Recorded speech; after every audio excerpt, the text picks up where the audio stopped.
Hello comrades, எல்லோரும் எப்படி இருக்கீங்க? இதுதான் என்னுடைய ஃபஸ்ட் மூவி நேரேஷன். எல்லோரும் சப்போர்ட் பண்ணுங்க கைஸ். இன்றைக்கி நம்ம the wonderful story of entry சுகர்ன்ற ஷார்ட் ஃபிலிம் தான் பார்க்க போகிறோம். அதாவது என்ட்ரி சுகரின் அருமையான கதை. சரி, ஆன்லைன் சொல்கிறீங்க இல்லைங்க. நம்ம ஹீரோ ஒரு பேரரசியான பணக்காரர். அவருக்கு ஒரு நாள் கண்ணை மூடிட்டு பார்க்குற விதை தெரிஞ்ச ஒரு வித்தைக்காரரை பற்றி தெரிய வருது. ஏன் நம்ம அந்த வித்தியை கற்றுக்கிட்டு வேறு வழியில் யூஸ் பண்ணக்கூடாதுன்னு சொல்லிட்டு அவர் யோசிக்கிறாரு. எப்படியாச்சும் அந்த வித்தியை கற்றுக்கிட்டு சூதாட்டத்தில் பயன்படுத்தி நிறைய பணம் ஜெயிலான்றது அவர் எண்ணம். கடைசியில் அவர் நினச்சதை செஞ்சு முடிச்சாரா இல்லையான்றதான் அந்த கதை. அது இல்லாமல் இது ஒரு ரியல் ஸ்டோரி காம்ரேட்ஸ்.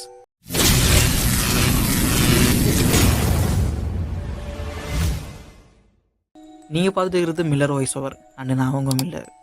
சேனலை சப்ஸ்கிரைப் பண்ணாதான் சப்ஸ்கிரைப் பண்ணிக்கோங்க. மறக்காமல் பெல் ஐக்கனை கிளிக் பண்ணுங்கள். சோஷியல் மீடியாவில் ஃபாலோ பண்ணாதான் ஃபாலோ பண்ணிக்கோங்க. இனி நம்ம ஸ்ட்ரைட்டாக கதைக்குள்ளே போவோம். படத்தோட ஸ்டார்டிங்கில் நான் எத்தனையோ கதை எழுதியிருக்கேன், ஆனால் இன்ட்ரெஸ்ட் ஒரு கதை மாதிரி திடீர்னு எந்த கதையும் கேட்டதில்ல அப்படின்னு ஒரு குரல் கேட்குது. யாருடா சம்மந்தமே இல்லாமல் பேசிட்டு இருக்குதுன்னு பார்த்தா அந்த குரல் ஒரு வயசானவரோடது. இவரை நாம் ரைட்டர்னு கூப்பிடுவோம். அப்படியே அவர் திரும்பி நம்மளை பார்த்து கதை சொல்ல ஆரம்பிக்கிறாரு. லண்டனில் இருக்கிற இன்ட்ரி சூரன்ற பேரரசி கொண்ட பணக்காரருக்கு 41 வயசு. அவர் எந்த அளவுக்கு பேரரசியான ஆளுனா, எங்கே கல்யாணம் பண்ணால் தன்னுடைய அப்பா சொத்தை மனைவி கூட ஷேர் பண்ணிக்கணும்னு சொல்லிட்டு இது வரைக்கும் கல்யாணம் கூட பண்ணாமல் இருக்காருன்னா பாருங்கள். அது இல்லாமல் தன்னுடைய அப்பா சொத்துலேயே ஆயுள் முழுக்க என்ஜாய் பண்ணணுன்னு அதையே ஒரு கொள்கையை வச்சுட்டு சுற்றுற அற்புதமான ஆள் அவர். என்ட்ரி சுகர் ஒரு நாள் கிராமத்தில் இருக்கிற அவருடைய ஃப்ரெண்டோட வீட்டுக்கு போயிருக்கும்போது அந்த வீட்டோட லைப்ரரியில் அந்த இடத்துக்கே சம்மந்தமே இல்லாத மாதிரி ஒரு ப்ளூ கலர் டைரி அவர் கண்ணுக்கு தென்படுது. அதை எடுத்து படிக்க ஆரம்பிக்கிறாரு. இது வரைக்கும் சொன்னதை அப்படியே மைண்டில் வச்சுக்கோங்க. இப்போ நம்ம அந்த புக்கில் இருக்கிற ஸ்டோரிக்குள்ளே போக போகிறோம். அதாவது என்ட்ரி சுகர் கதை சொல்கிற மாதிரி 1935 கல்கத்தாவில் இருக்கிற ஒரு ஹாஸ்பிட்டலில் காட்டுறாங்க. அங்கே இருக்கிற டாக்டர்ஸ் கிட்ட 60 வயசுள்ள ஒருத்தர் வந்து, என்னுடைய பேர் தான் இம்தாத் கான், நான் தான் கண்ணை மூடிட்டு பார்க்குறவன். என் கண்ணை மறைச்சி நீங்கள் 50 பேண்டேஜ் போட்டாலும் என்னால் சரளமாக புத்தகத்தை படிக்க முடியும்னு சொல்கிறாரு. இதை கேட்ட டாக்டர்ஸ்க்கு சந்தேகம் வந்துருச்சு. அதனால் டாக்டர்ஸ் அவருடைய கையால் இம்தாத் கானோட கண்ணை மூடிட்டு இதயத்தின்னு சொல்லி மாற்றி மாற்றி கேட்க எல்லா நம்பரும் கரெக்டாக சொல்லிடுறாரு. இதை பார்த்து மிரண்ட போன டாக்டர்ஸ் 2 பேரும் சந்தேகத்தோடு கலந்த வியப்போட இம்தாத் கானை பார்க்குறாங்க.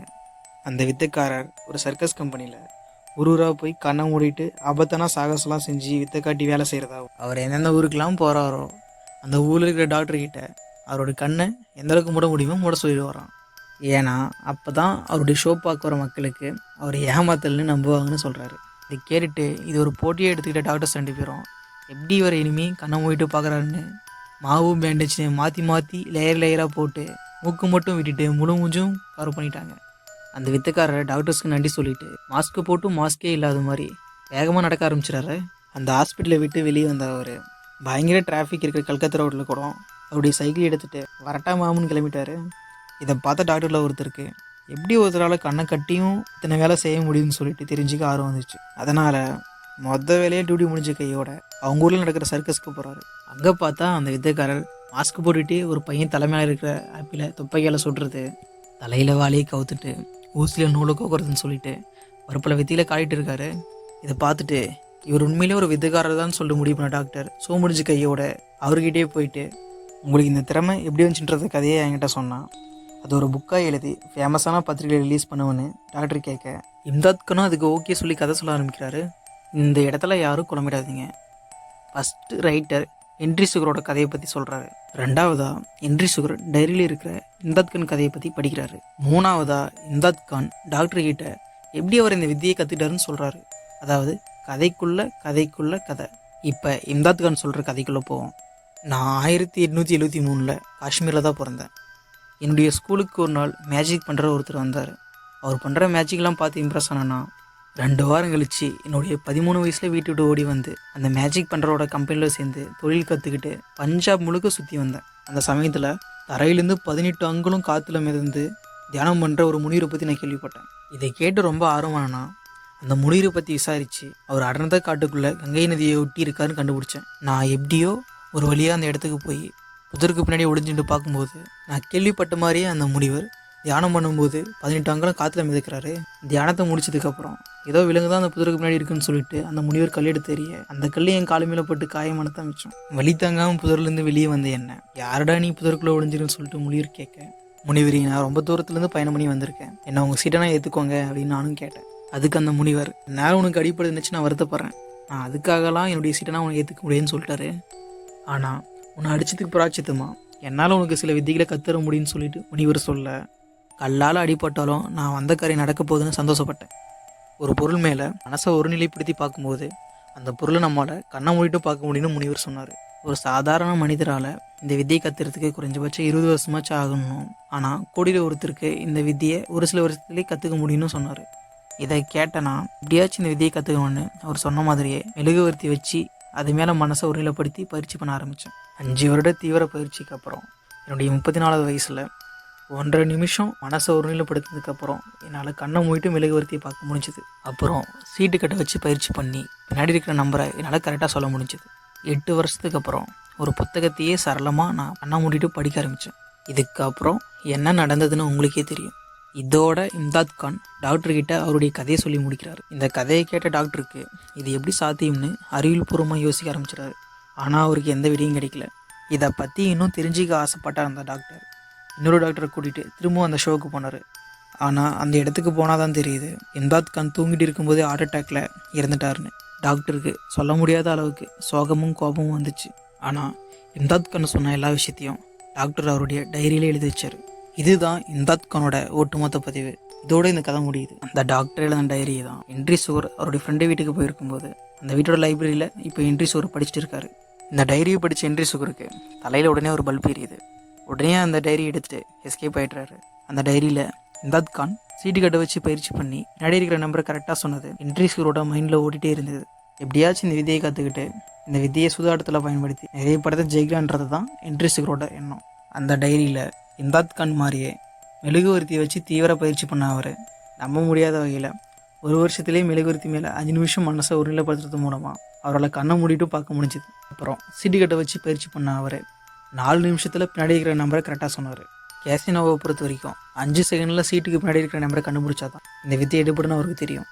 தலைவர் சாப்பாடு தண்ணி வாங்குறத தவிர எதுக்கும் வீட்டை விட்டு வெளியே போகிறது இல்லைன்னா பார்த்துங்க.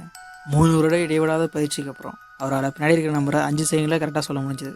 அதுவும் கட்டில் இருக்கிற எல்லா சீட்டையும் லண்டனில் இருக்கிற 100கணக்கான கேசினோவுக்கு போகணும்னு சொல்லிட்டு என்ட்ரி சுகரும் முடிவு பண்ணார். அப்படி அவர் முதல்ல போன கேசினோ தான் லார்ட்ஸ் ஹவுஸ். அங்கே கேஷியர் கிட்ட 10,000 பவுண்ட்ஸ்க்கான செக்கு கொடுத்துட்டு காயின் வாங்கிட்டு அங்கேருந்து டேபிளில் விளாட ஆரம்பித்தார். அந்த டேபிளில் இருக்கிற எல்லாத்துக்கும் டீலர் மாற்றி மாற்றி கார்டு போட ஆரம்பித்தார். என்ட்ரி சுகருக்கு வந்த 2 கார்டோட நம்பரை சேர்த்துனா 19. என்ட்ரி சுகர் நினைச்ச மாதிரி தான் கார்டு வந்துச்சு. ஆனால் அவர் என்ன நினைச்சாருன்னு தெரியல. டீலர் கிட்ட நான் இந்த கார்டை ட்ராப் பண்ணுறேன்னு சொல்கிறாரு. இதை கேட்ட டீலர் என்ட்ரி சுகர் ஆச்சரியமாக பார்க்குறாரு. ஏன்னா இவர்கிட்ட இருக்கிற கார்டை வச்சு இவர் ஜெயிக்க வாய்ப்பு இருக்கும்போது ஏன் இதை ட்ராப் பண்ண சொல்கிறாருன்னு டீலருக்கு சந்தேகம். நம்ம ஹீரோவோட கணக்கு எப்படின்னா 19ஓட பெரிய நம்பர் அது ஏஸ், அப்புறம் 2 மட்டும்தான். நம்ம ஹீரோ அந்த வித்தியால் மனசை ஒருநிலைப்படுத்தி அடுத்து வர கார்டு 2 தான் கண்டுபிடிச்சிட்டார். அதனால தான் அவ்வளவு கன்ஃபார்மாக 19 ட்ராப் பண்ண சொன்னார். என்ட்ரி சுகர் சொன்ன மாதிரியே டீலர் இந்த கார்டை ட்ராப் பண்ணிவிட்டு அடுத்த கார்டை பார்த்தா அதில் Cloud 2 தான் வருது. அங்கே இருக்கிறவங்க எல்லாரும் யார்டா இது வந்தார் விளாட்னாரு ஜெயிச்சிட்டாருன்னு வந்து பார்க்க நம்மளும் பணத்தை வாங்கிட்டு சூட்டு விட்டுறாரு. என்ன சகுனமோ தெரில. நம்ம ஹீரோ ஃபஸ்ட் டைம் ஜெயிச்சுட்டு வீட்டுக்கு கிளம்பும்போது அவருக்கு நெஞ்சு வெளியே வந்துடுது. அந்த நேரத்தில் தான் ஒரு விஷயம் அவருக்கு தெரியுது.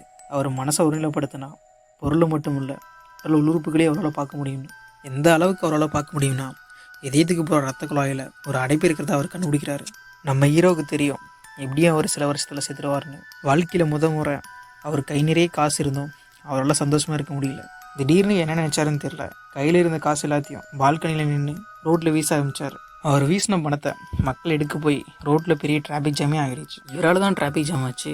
அதனால் போலீஸ் ஒரு வீட்டு கதவை தட்டி ஏன் இது மாதிரி பண்ணின்னு கேட்க, நான் நேற்று கேசினோவில் நிறைய பணம் ஜெயித்தேன், அந்த பணத்தை எல்லாருக்கும் கொடுக்கணும்னு நினச்சேன், அதனால தான் பணத்தை தூக்கி வீசினேன்னு நம்ம ஹீரோ சொல்ல, அதுக்கு அந்த ஆஃபீஸர் நீங்கள் ஹெல்ப் பண்ணுன்னா இந்த நாட்டில் எத்தனையோ ஆதரவற்ற இல்லமும் மருத்துவமும் இருக்குது, அதுக்கு பணம் கொடுத்து உதவுங்க, திருப்பி இந்த மாதிரி பணத்தை வீசாதீங்க அப்படின்னு சொல்லிட்டு மிரட்டிட்டு போயிட்டாரு. இந்த இடத்துல தான் நம்ம ஹீரோவுக்கு 2வது டைம் தலையில் பல்ப் எரியுது. உடனே என்ட்ரி சுகர் அவருடைய அக்கௌண்ட்டை கூப்பிட்டு அவர் மூலமாக ஒரு ட்ரெஸ் ஓப்பன் பண்ணி தசாவரத்தில் வர கமல் மாதிரி டிஃப்ரெண்டான காஸ்டியூம் போட்டு வேற கேசினோவில் விளையாட இருக்கிறாரு. அவர் கேசினோவில் விளையாடி ஜெயிச்ச பணத்தை வச்சு அந்த ட்ரஸ்ட் மூலமாக ஏகப்பட்ட ஹாஸ்பிட்டலையும் ஆதரவற்ற இல்லத்தையும் மக்களுக்கு இலவசமாக கட்டித்தரார். கடைசியாக என்ட்ரி சுகர் ரத்த குழாயில் இருக்கிற அடைப்பால் தன்னுடைய 63வது வயசில் இறக்குறாரு. 20 வருஷத்தில் கேசினோவில் ஜெயிச்ச பணம் மட்டுமே 6,000 கோடினா பாருங்கள். அவர் என்னத்தான் இத்தனை வருஷத்தில் எவ்வளோ பணத்தை ஜெயிச்சிருந்தாலும் அவர் எல்லா பணத்தையும் மக்களுக்காக தான் கொடுத்தாரு. இவருடைய கதை எனக்கு எப்படி தெரியும்னு பார்க்குறீங்களா? ஹென்றி ஷுகரோட அக்கௌண்டன்ட் எனக்கு கான்டாக்ட் பண்ணி இந்த ட்ரஸ்ட் பற்றியும் ஹென்றி ஷுகரோட ரகசியத்தை பற்றியும் என்கிட்ட சொன்னார். இப்படிப்பட்ட மனிதன் இந்த உலகத்தில் வாழ்ந்தான்னு எல்லாத்துக்கும் தெரிய வேணும்னு அவர் என்கிட்ட கேட்டுக்கிட்டாரு. அந்த கதையை தான் புக்காக எழுதி உங்ககிட்ட சொல்லிட்டு இருக்கேன். அதை தான் நீங்கள் போய் கேட்டுட்டு இருக்கீங்க.